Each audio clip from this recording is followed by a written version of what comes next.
What do you get when you cross a shin and a mouse with a machine gun? Broken bells.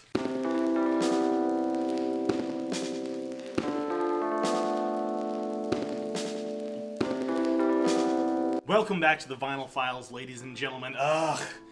It's good to be back. I'm sorry. There was no explanation. I'm sorry that I didn't tell you. Honestly, I didn't know how to do one of those post things on YouTube. I moved. As you can tell, we moved around. A bunch of stuff happened. I'm still buying records. I'm still here, and I'm so sorry that I left you. But I'm here to stay. Don't worry. I haven't gotten any smarter. But in that time, I've gotten to think about some stuff. And, you know, I want to make this channel better. So, if you could let me know what records I should be checking out, like always, but what you'd like to see more of. Do you want more comedy content? What do you want?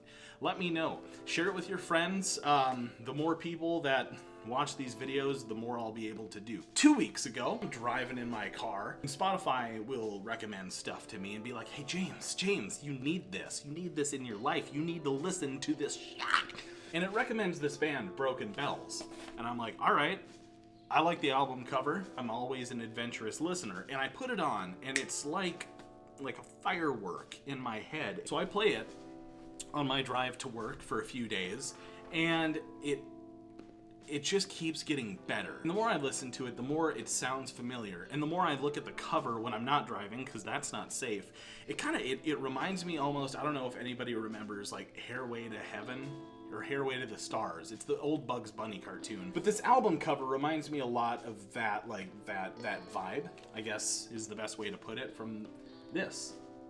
So it's like, it's just making my brain go all kinds of different ways. It's like, you like this, you like the way it looks, the way it sounds, the way it tastes inside of your mouth.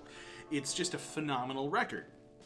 And upon looking into it, I realized that this album is two people. James Mercer, the lead singer and principal songwriter from The Shins, a band that I really, really like. But then also Brian Burton, better known as Danger Mouse. You get it? A shin and a mouse with a machine gun. Dangerous Mouse, Danger Mouse. I haven't gotten any smarter. This is a band made up of these two guys, and, you know, they have live musicians tour with them, but they made up this album. And it's so cool because the Shins are like an indie band. They got some pop influences, and Danger Mouse is a really, really amazing producer. Again, big MF Doom fan. He did the Mouse and the Mask with MF Doom. He's done a lot of really cool stuff. He's worked with the Gorillaz some. He is just producer extraordinaire. And they made this album because they got together, found out they were fans of each other's work, and decided, let's do something. Now, I'm probably doing this a little bit too late. Good music never goes out of style, but I do like the old, like classic stuff that has spawned different genres of music. I've done new stuff, but there's not a lot in between.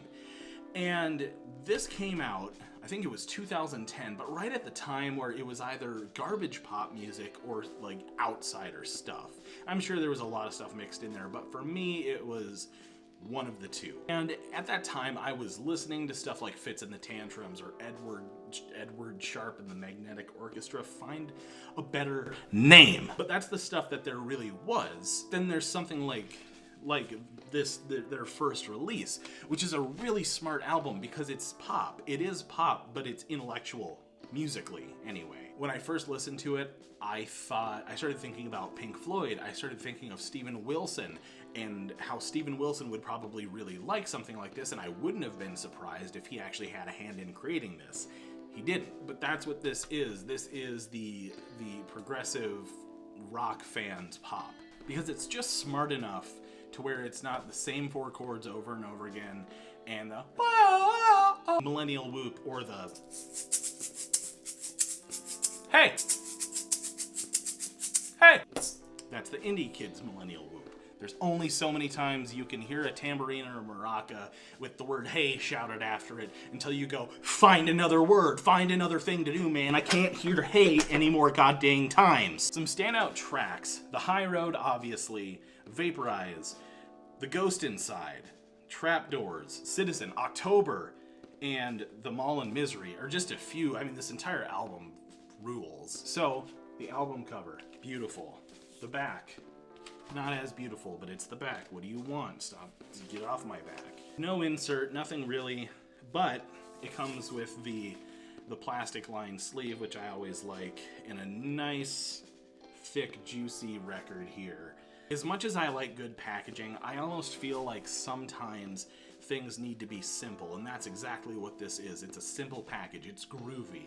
It's Scooby. It's Doobie. I recommend check this album out. They have a follow-up that's also really good, but James Mercer from the Shins, Danger Mouse, these people are worthy of your time, your money, your fandom. Check them out because it's amazing. It's so good. With that said, thank you so much for watching this channel. I'm back at full capacity. I have new videos coming out every single Saturday. I hope you like the new space. I put some effort into making it, but make sure you subscribe so you don't miss any of those videos. Leave a like, leave a comment, and also watch out for some new stuff that I'm gonna have coming out, hopefully Tuesdays or Wednesdays, but that will be coming soon. Until next time, thanks for watching.